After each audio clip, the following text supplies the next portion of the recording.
Welcome back to Ben Bill's channel. So I just wanted to capture this. I'm going to give you the insights on what the Spanish lifestyle is really like after living here for 6 months. So we leave tomorrow, we'll go back to Ireland for a wedding and then to Luxembourg and then possibly back to Ireland for an incubator.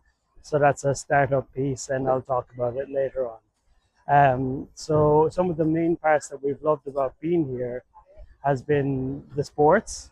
There's padel, you've got beach volley, which is fantastic, and it's a great place to run and stuff like that. But I also played a bit of um, what do you call it, five-a-side football as well. So that's just on a hard court. So that's really good. Obviously, locals are really skilled in soccer as well. So it's a good place to learn that.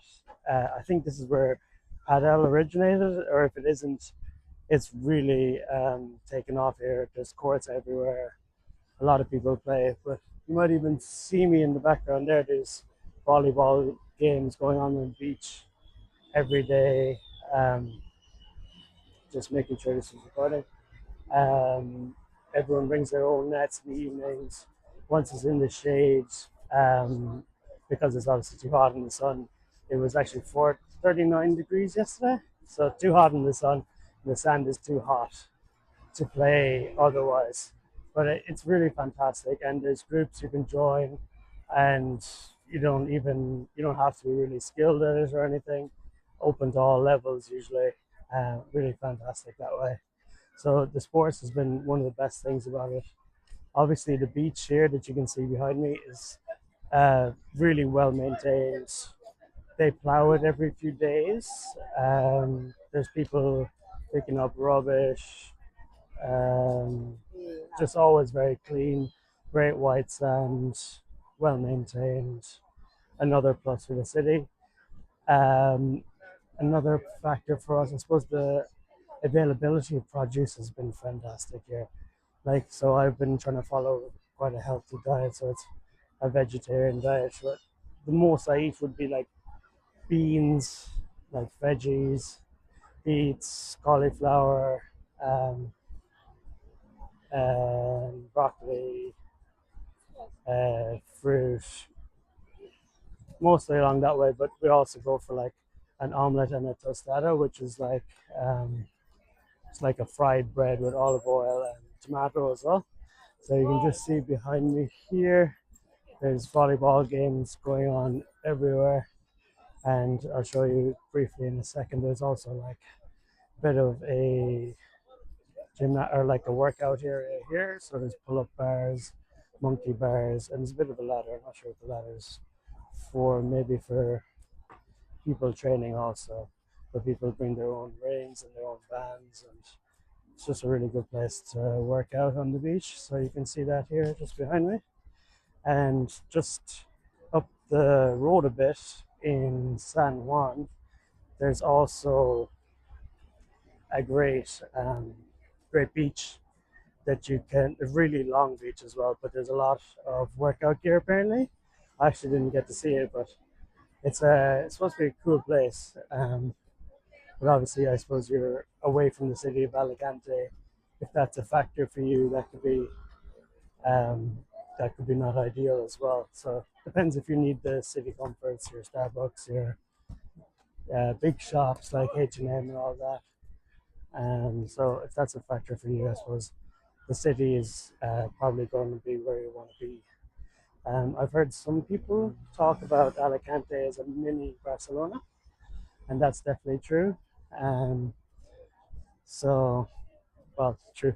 Well, it seems to be true. I actually haven't been to Barcelona, but for what I've heard, it seems to be like a mini Barcelona.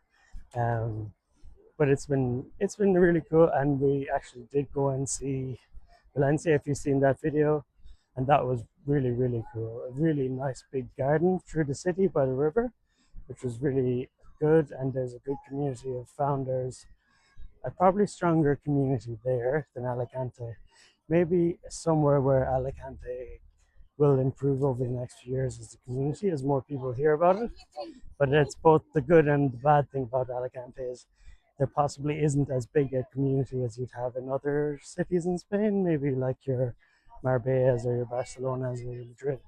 If you kind of want to connect with more people similar to you, just as there is less people, if you're in quite a small niche, it's obviously going to be harder to find those kind of people. So that's one of the things. And obviously, because we've only been here for 6 months, like learning Spanish, we could have learned more. You definitely could have, but it is obviously difficult to communicate with people. So you can feel a little isolated at times. And you don't want to be speaking just only to expats. It's nice to speak to locals as well. That was a big factor for us in Brisbane, that we'd be able to speak to the locals and in the local language, easily get a job, a well-paying job. So stuff like that. If that's what you're looking for, then Spain is more difficult than a place like Australia or UK. So the next place, well, one of the main other places that we want to try is Lisbon, Portugal, and Erquira. So that'll be hopefully later this year or early next year. But until then, we have a month in Luxembourg, a week in London, and then back to Ireland for that incubator. So that's for my startup, my health startup. So why I got into that is just really interested in trying to optimize my body. And why I want to optimize body is because I was diagnosed with autoimmune diseases, so two of them. So I just want to see if there's a way that I can stop maybe getting diagnosed with another one. So that's kind of why it got me interested in it in the first place. And that's led me to tracking multiple things, trying fasting, trying different diets, um, supplements, obviously, and just trying to test every part of it and baseline it to see what's actually making a difference for me. And so that's what the basis of my application is. If you're interested in that kind of area or already are doing something to do with this, definitely give a comment and we can set up something to talk about it. Hope you're subscribed. Talk to you in the next one. Bye bye.